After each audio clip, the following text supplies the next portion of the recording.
آقای هاشمی و تیمش و گروهش اینا در واقع یک نوع اعلان جنگ به آقای خامنه‌ای کردن، منتها جنگی که عقربوار زهرش خود دیر اثر میکنه. فعلا بنشینید و نگاه کنید.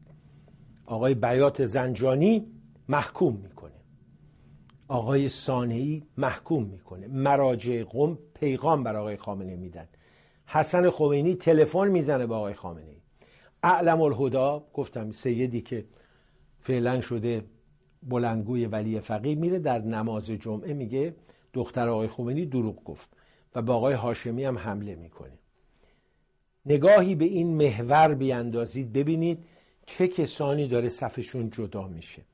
به قول فهمیم سخن خانواده های حکومتگر روحانی یکان یکان از قطار پیاده شدن.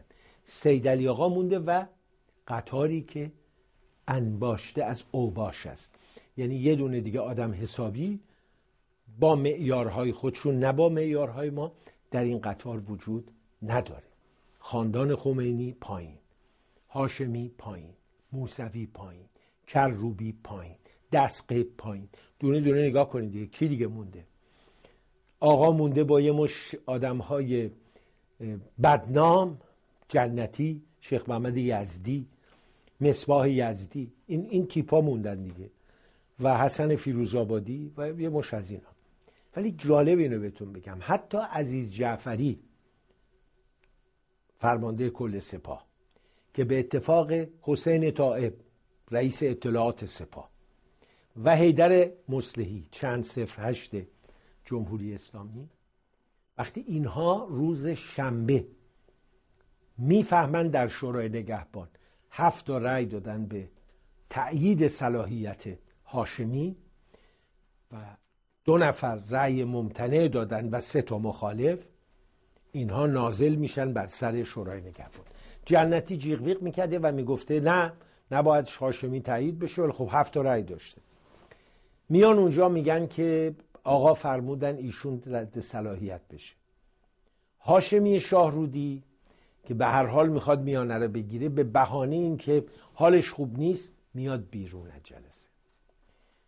بعد رأی گیری میکنن، این بار 7 نفر به هاشمی رأی منفی میدن،